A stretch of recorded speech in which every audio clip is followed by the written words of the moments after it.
1. The Hidden Workshop. The sun was setting over Florence, casting a golden hue over the city's iconic architecture. The streets bustled with life as merchants closed their stalls and artisans finished their daily tasks. Among them was Isabella De Luca, a young woman with dreams as grand as the city she called home. Isabella was no ordinary woman of the Renaissance. Her heart yearned not for marriage and domesticity, but for the brushstrokes of a canvas and the allure of the unknown. An aspiring artist, Isabella spent her days studying the masters and her nights sketching under the dim light of a candle. Yet, despite her passion, the art world was still largely a man's domain, and she often found herself on the fringes of acceptance.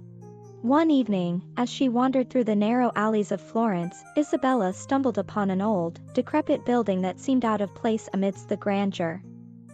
Curiosity piqued, she pushed open the creaking door, its rusted hinges groaning in protest. Inside, dust motes danced in the fading light, and the air was thick with the scent of aged parchment and forgotten secrets.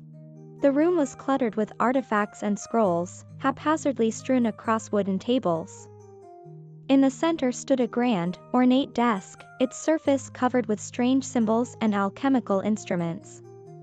Isabella's eyes widened as she realized she had found something extraordinary, a hidden workshop belonging to none other than Lorenzo, the legendary alchemist whose name was whispered with reverence and fear. As she cautiously explored the room, Isabella's fingers brushed against a large, leather-bound tome. She opened it, revealing pages filled with intricate diagrams and cryptic notes. Lorenzo's handwriting was elegant, yet the content was beyond her understanding. Her heart raced with the thrill of discovery and the realization that she held in her hands the secrets of an alchemist who had been thought lost to history. In the days that followed, Isabella returned to the workshop, immersing herself in Lorenzo's world. She deciphered bits and pieces of his work, learning about his quest for the Philosopher's Stone and his experiments with immortality. Each revelation brought more questions, and each question led her deeper into the labyrinth of alchemical knowledge. One evening, as Isabella pored over Lorenzo's notes, she found a hidden compartment in the desk. Inside was a small, intricately carved box. Her hands trembled as she opened it, revealing a beautiful, crystalline object, the fabled Philosopher's Stone. Its glow was mesmerizing, casting a warm light that seemed to pulse with life. Isabella knew she had uncovered something of immense power and significance. The stone's mere existence could change the course of history, and she was the one who had to decide its fate. But she was not the only one seeking its secrets. Shadows lurked in the corners of Florence, and there were those who would stop at nothing to possess the stone and its power. Determined to unlock the mysteries of Lorenzo's work and protect the Philosopher's Stone, Isabella embarked on a journey that would test her limits and challenge her beliefs. She sought the counsel of scholars, delved into ancient texts, and braved the treacherous waters of alchemical practice. Along the way, she would forge alliances, confront enemies, and discover her own strength. Isabella's discovery of the hidden workshop was only the beginning. The path ahead was fraught with danger and uncertainty, but she was resolved to follow it to the end. The secrets of the alchemist and the power of the Philosopher's Stone awaited her, and with them, the promise of a destiny beyond her wildest dreams. As the moon rose high over Florence, casting its silver light over the city, Isabella closed the workshop door behind her, stepping into the night with a heart full of resolve. The hidden workshop had revealed its secrets, and now, it was her turn to unlock their true potential. 2. The Enigmatic Alchemist. The discovery of Lorenzo's hidden workshop had set Isabella on a path of fascination and relentless pursuit. As days turned into weeks, she found herself consumed by the mysteries surrounding the legendary alchemist. Who was Lorenzo? What drove him to delve into the secrets of alchemy? And most importantly, what were the full extents of his discoveries? Isabella's days were now filled with piecing together the fragments of Lorenzo's life from the notes and artifacts she had uncovered. Lorenzo, she learned, was not merely an alchemist but a man of profound intellect and curiosity. His writings hinted at a mind that saw the world in layers, each more complex and beautiful than the last. Lorenzo had been born into a noble family, but his interests lay far beyond the comforts of aristocracy. From a young age, he had shown an insatiable thirst for knowledge, studying everything from astronomy to medicine. His true passion, however, was alchemy, a discipline that promised not only the transmutation of metals but also the transmutation of the soul. Isabella found herself captivated by Lorenzo's journey. His early works showed a man driven by the pursuit of understanding the natural world. His notebooks were filled with meticulous observations of plants, minerals, and celestial bodies. He sought to unravel the mysteries of life itself, to find the underlying principles that governed existence. One evening, while sifting through a pile of dusty scrolls, Isabella uncovered a series of letters. These correspondences between Lorenzo and a mysterious figure named Aurelius shed light on the alchemist's motivations and the personal sacrifices he had made. Aurelius, it seemed, was a mentor and a friend, guiding Lorenzo through the labyrinth of alchemical knowledge. The letters spoke of experiments and breakthroughs, but also of failures and doubts. Lorenzo's pursuit of the philosopher's stone was not merely for its rumored ability to grant immortality or wealth, but for the hope of unlocking a deeper, spiritual enlightenment. He believed that the stone could bridge the gap between the material and the divine, offering a glimpse into the very essence of creation. As Isabella delved deeper into Lorenzo's writings, she uncovered a tragic tale woven into the fabric of his life. Lorenzo had been in love with a woman named Alara, whose untimely death had left him shattered. His quest for the philosopher's stone became an obsession, driven by the desire to bring Alara back or to understand the mysteries of life and death that had taken her from him. This revelation struck a chord with Isabella. She felt a profound empathy for Lorenzo, recognizing in him the same passion and determination that drove her own artistic pursuits. His love for Alara and his subsequent grief had fueled his greatest works, and it was this human element that made his story so compelling. One day, as Isabella was studying a particularly intricate diagram, she noticed a faint, almost invisible script along the margins. The script, written in a cipher, seemed to be a personal diary of Lorenzo's thoughts and reflections. Determined to unlock these hidden musings, Isabella set about deciphering the code. It took her several nights, but when she finally cracked the cipher, a new dimension of Lorenzo's life unfolded before her. These diary entries were raw and personal, revealing a man torn between his quest for knowledge and his yearning for human connection. He wrote of nights spent staring at the stars, pondering the nature of existence, and days spent in the laboratory, driven by the hope of discovery. One entry, in particular, caught Isabella's attention. Lorenzo described a vision he had during an experiment, a vision of a world bathed in light, where the boundaries between the physical and the spiritual were blurred. This vision, he believed, was a glimpse of the ultimate truth he sought through his alchemical pursuits. Inspired by Lorenzo's vision, Isabella felt a renewed sense of purpose. She realized that her own journey was not just about uncovering the secrets of alchemy, but about understanding the deeper connections between art, science, and the human spirit. Lorenzo's life was a testament to the power of curiosity and the enduring quest for meaning. As Isabella stood in the hidden workshop, surrounded by the relics of Lorenzo's life, she felt a profound connection to the enigmatic alchemist. His spirit seemed to linger in the room, a guiding presence that urged her to continue his work.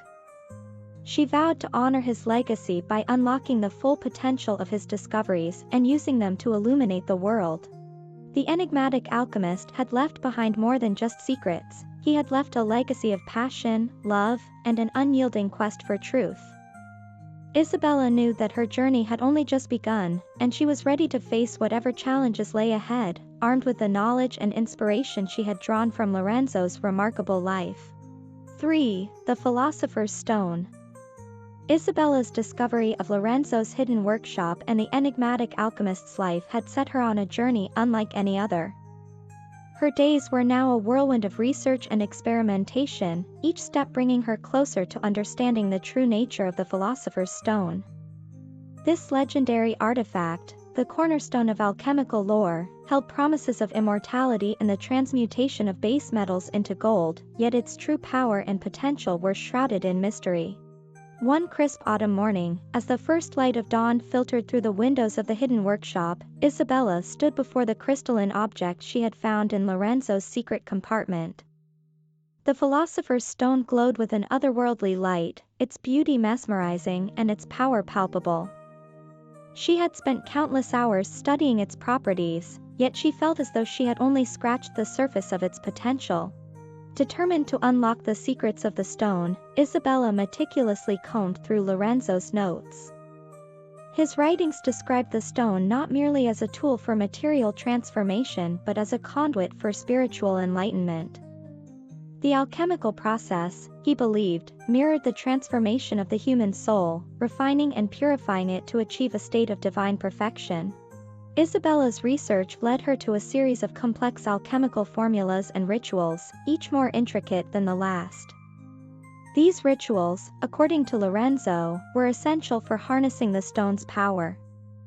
She decided to start with the simplest formula, hoping to understand the basic principles before attempting more advanced experiments. The workshop became a hive of activity as Isabella gathered the necessary ingredients, rare herbs, precious metals, and various alchemical compounds. She carefully followed Lorenzo's instructions, her heart pounding with anticipation. The ritual required precision and patience, and any mistake could be disastrous. As Isabella worked, she couldn't help but feel a deep connection to Lorenzo. She imagined him standing in the very spot she now occupied, driven by the same fervent desire for discovery. His presence seemed to guide her hands, steadying her nerves as she meticulously mixed the ingredients and chanted the ancient incantations. Hours passed, and finally, the mixture began to react. A soft glow emanated from the crucible, gradually intensifying until the entire workshop was bathed in a warm, golden light. Isabella watched in awe as the base metals began to transform, their dull surfaces gleaming with newfound brilliance. She had succeeded in performing the first step of transmutation, a testament to the stone's incredible power. But Isabella knew this was only the beginning. The true test lay in understanding the spiritual aspect of the Philosopher's Stone. Lorenzo's notes spoke of meditation and inner reflection as crucial components of the alchemical process. The stone's power, he believed, could only be fully realized by one who had achieved a state of inner harmony and enlightenment.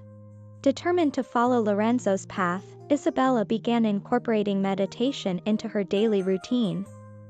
She spent hours in quiet contemplation, seeking to understand the deeper truths of her own existence.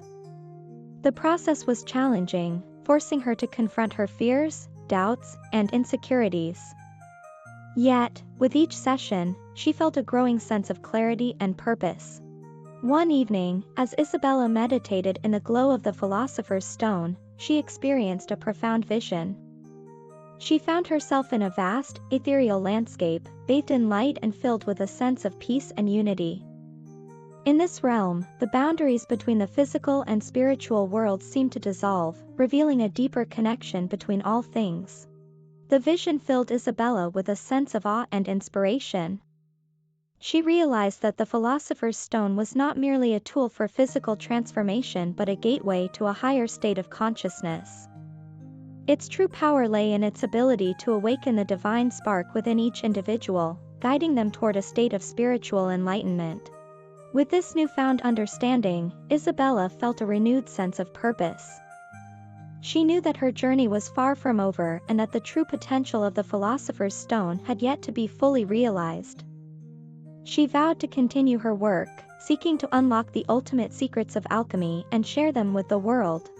Isabella's journey with the Philosopher's Stone had transformed her in ways she had never imagined. She felt a deep sense of gratitude toward Lorenzo, whose legacy had guided her to this point. The enigmatic alchemist had shown her the path, and it was now her responsibility to walk it, armed with the knowledge and wisdom she had gained. As the first light of dawn broke over Florence, Isabella stood in the hidden workshop, her heart filled with resolve. The philosopher's stone glowed softly in her hands, a symbol of the endless possibilities that lay ahead. She was ready to face whatever challenges the future held, knowing that the true power of the stone was not just in its ability to transform metals, but in its potential to transform lives. 4. The Renaissance Conspiracy. Isabella's newfound understanding of the philosopher's stone and the spiritual journey it entailed had opened her eyes to a world of possibilities.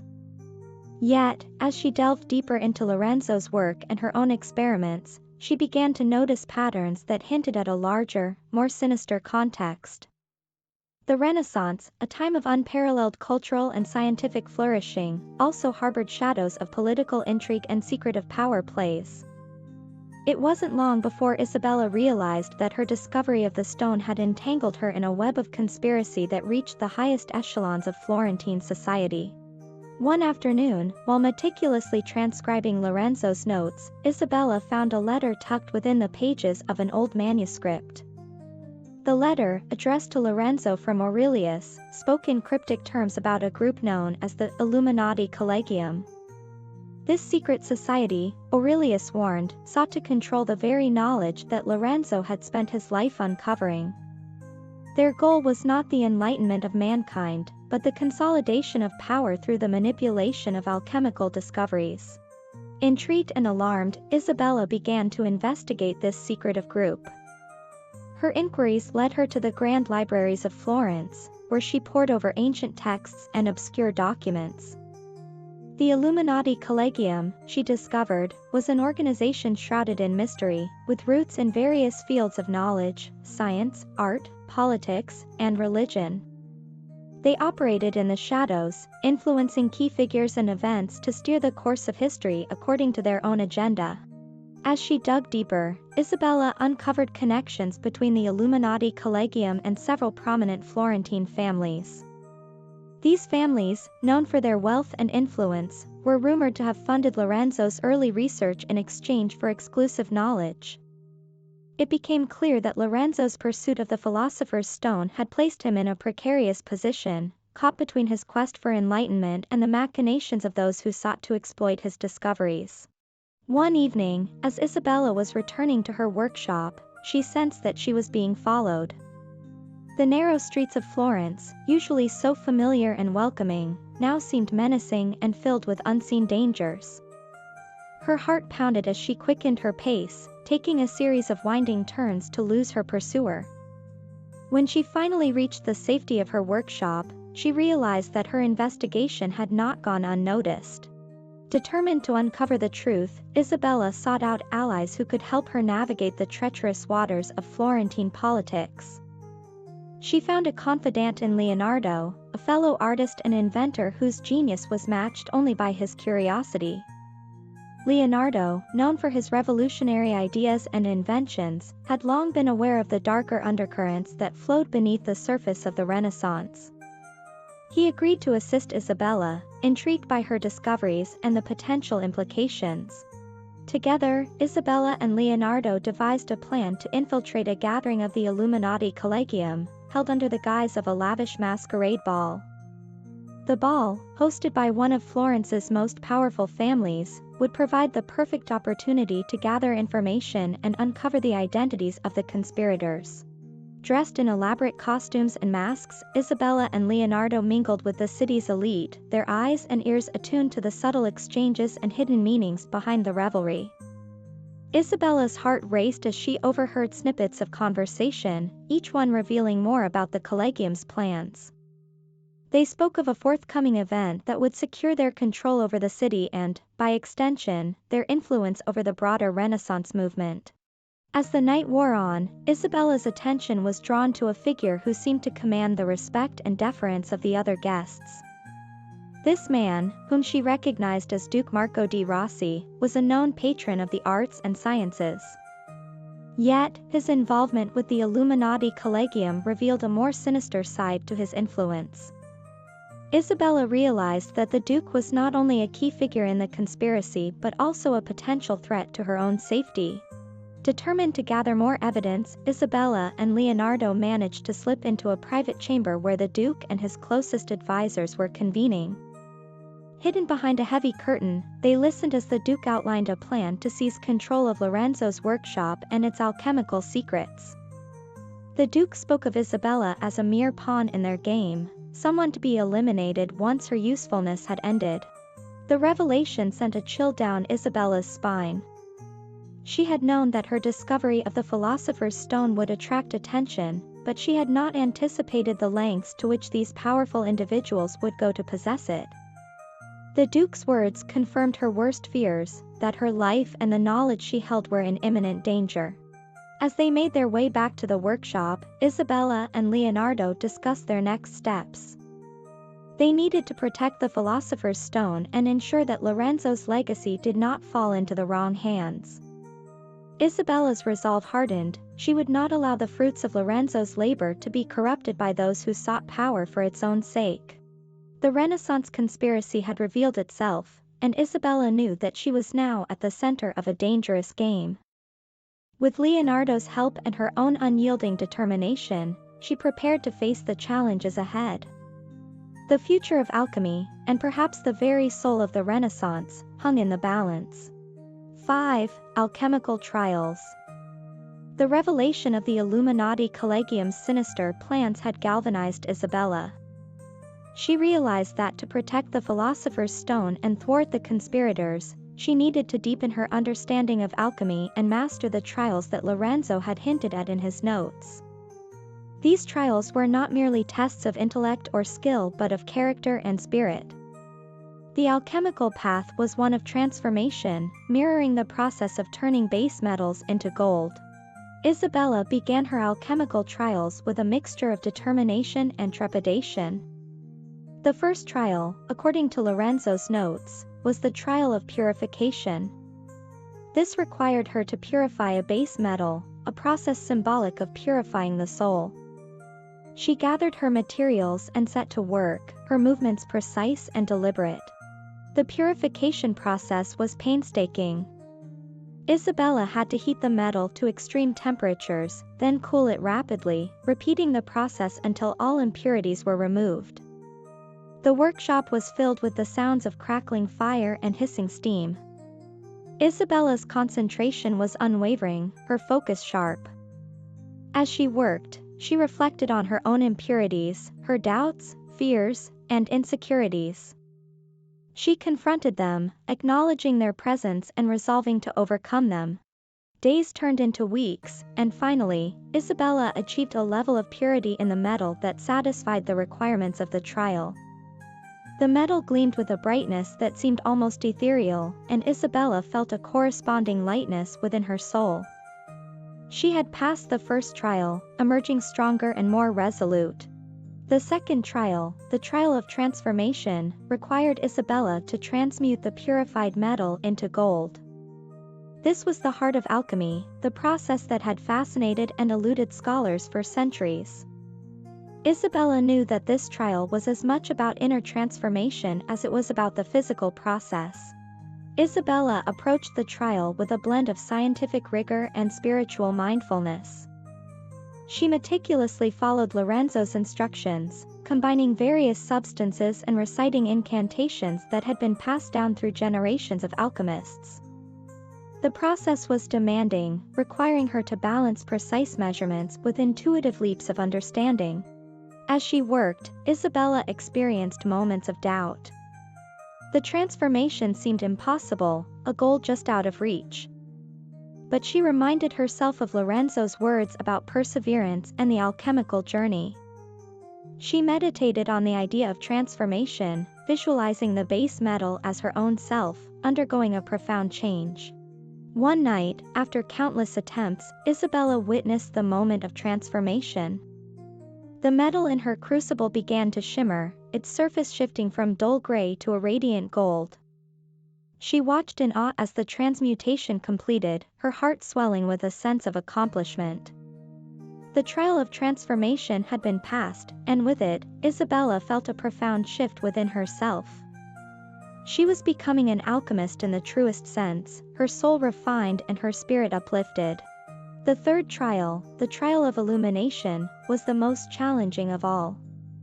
This trial required Isabella to achieve a state of enlightenment, to see beyond the physical world and grasp the deeper truths of existence. Lorenzo's notes spoke of visions and revelations that would guide the alchemist to a higher understanding. Isabella prepared herself through meditation and reflection. She spent long hours in the workshop, surrounded by the artifacts of Lorenzo's life and work. She immersed herself in his writings, seeking to align her mind with his insights. The philosopher's stone, its glow ever present, seemed to pulse with an inner light, as if encouraging her on her journey. One evening, as she meditated in the glow of the stone, Isabella felt a shift in her consciousness. She found herself in a vast, luminous landscape, where the boundaries between the physical and spiritual worlds dissolved. In this realm, she encountered visions of Lorenzo and other great alchemists, their presence guiding her toward a deeper understanding. In this state of illumination, Isabella saw the interconnectedness of all things. She understood that the philosopher's stone was not just a tool for material transformation but a symbol of the unity and harmony of the universe. The alchemical journey was about achieving this harmony within oneself and the world. When Isabella emerged from her vision, she felt a profound sense of peace and clarity. The trial of illumination had opened her eyes to the true nature of alchemy. She realized that her journey was not just about protecting Lorenzo's legacy or thwarting the Illuminati Collegium but about contributing to the greater good. Isabella's successful completion of the alchemical trials had transformed her. She was no longer just an artist and a seeker, she was an alchemist, ready to face whatever challenges lay ahead. Her newfound knowledge and inner strength would be crucial in the battle against the forces that sought to misuse the philosopher's stone. As she stood in the workshop, bathed in the golden light of the philosopher's stone, Isabella felt a renewed sense of purpose. The alchemical trials had tested her in ways she had never imagined, but they had also prepared her for the journey ahead. With Lorenzo's spirit as her guide and her own indomitable will, she was ready to confront the Renaissance conspiracy and ensure that the true power of alchemy was used for the betterment of humanity. 6. The quest for immortality. The successful completion of the alchemical trials had given Isabella both the knowledge and the confidence she needed to continue her quest. However, the stakes had never been higher. The Illuminati Collegium, with its dark ambitions, loomed ever closer, and the secrets of the Philosopher's Stone were still under threat. Isabella knew that to protect the stone and fulfill Lorenzo's legacy, she had to undertake the most perilous journey yet, the quest for immortality. Isabella's understanding of immortality was no longer confined to the physical realm. Through the trials, she had come to see it as a profound spiritual state, a harmony of body, mind, and soul that transcended death. This enlightenment guided her as she prepared for the final and most daunting challenge of her journey. One morning, as the first rays of sunlight filtered through the workshop, Isabella uncovered a hidden compartment within Lorenzo's desk. Inside, she found a map and a series of cryptic instructions. The map detailed a journey across Europe, leading to a remote and ancient monastery rumored to be the resting place of an alchemical manuscript, a text said to hold the final key to unlocking the secrets of immortality. Determined to find this manuscript, Isabella set out on her quest. Her first destination was the bustling port of Venice, where she hoped to secure passage across the Adriatic Sea. The journey was fraught with danger. She was constantly vigilant, aware that the Illuminati Collegium had eyes and ears everywhere. In Venice, Isabella found an unlikely ally in Marco, a seasoned sailor and former soldier who had long since abandoned his life of conflict for the peaceful waters of the Mediterranean. Drawn to Isabella's determination and courage, Marco agreed to help her reach the monastery. His knowledge of the seas and his network of contacts proved invaluable as they navigated the treacherous waters and evaded those who sought to stop them. As they traveled, Isabella and Marco formed a bond of trust and friendship. Marco's stories of adventure and survival inspired Isabella, reminding her of the resilience and strength required to complete her quest. Together, they faced storms, pirates, and the ever-present threat of discovery by the Collegium. Finally, after weeks of travel, they reached the shores of Greece and began the arduous trek to the monastery, nestled high in the mountains. The journey was grueling, each step a testament to Isabella's determination and resolve. The ancient path was steep and treacherous, but the thought of uncovering the final secrets of immortality kept her going. Upon reaching the monastery, Isabella and Marco were greeted by the monks who resided there. These monks were the guardians of ancient knowledge, having dedicated their lives to preserving the wisdom of past generations. They welcomed Isabella, recognizing in her the spirit of a true seeker. The head monk, Brother Theophilus, led Isabella to a hidden chamber deep within the monastery. There, in the dim light of flickering candles, she saw the manuscript, an ancient text bound in leather, its pages filled with alchemical symbols and writings in a language long forgotten. With Brother Theophilus's guidance, Isabella began to decipher the manuscript. The text revealed profound insights into the nature of immortality, echoing the teachings she had learned from Lorenzo.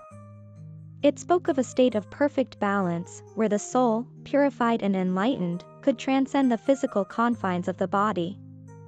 It described rituals and meditations designed to achieve this state, emphasizing the importance of selflessness, compassion, and unity with the universe. As Isabella studied the manuscript, she felt a profound sense of clarity and purpose. The quest for immortality was not about defying death but about achieving a state of eternal harmony and enlightenment. It was about living a life of meaning and connection, transcending the physical realm to become one with the cosmos. However, Isabella's peace was short-lived. Word had reached the Illuminati Collegium of her whereabouts, and they were closing in. One night, as the monastery lay silent, the sound of hoofbeats shattered the tranquility. The Collegium's agents had arrived, determined to seize the manuscript and the Philosopher's Stone. Isabella and Marco, with the help of the monks, devised a plan to protect the manuscript and the stone. In a daring and desperate move, they created decoys and hid the true artifacts within the monastery's labyrinthine passages. As the agents stormed the monastery, Isabella and Marco led them on a wild chase, using their knowledge of the terrain to outmaneuver their pursuers. In the final confrontation, Isabella faced Duke Marco di Rossi, the leader of the Illuminati Collegium. He was ruthless and cunning, his desire for power evident in his every move. But Isabella, fortified by her knowledge and the strength she had gained through her journey, stood her ground. She spoke of the true meaning of immortality and the responsibility that came with such power. The Duke, blinded by his ambition, dismissed her words and attacked. In the ensuing struggle, Isabella managed to outwit him, using her understanding of alchemical principles to create a blinding flash of light that disoriented him long enough for her to escape. With Marco's help, she and the monks managed to drive the agents away, preserving the manuscript and the stone. Exhausted but victorious, Isabella realized that her journey had reached its end. She had not only protected Lorenzo's legacy but had also uncovered the true essence of immortality.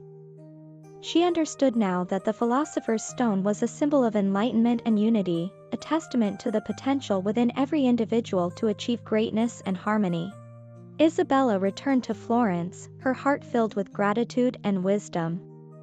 She continued her work, sharing her knowledge and insights with others, helping to illuminate the path of alchemy for future generations. Her journey had transformed her, and she knew that her true legacy lay not in the physical realm but in the lives she touched and the wisdom she imparted. The quest for immortality had revealed itself to be a journey of the soul, a journey that Isabella would carry with her for the rest of her life. She had become not just an alchemist, but a beacon of light and hope in a world that often seemed shrouded in darkness. And with each new dawn, she knew that the spirit of Lorenzo and the ancient wisdom of the alchemists would continue to guide her, lighting the way for those who sought the true essence of life.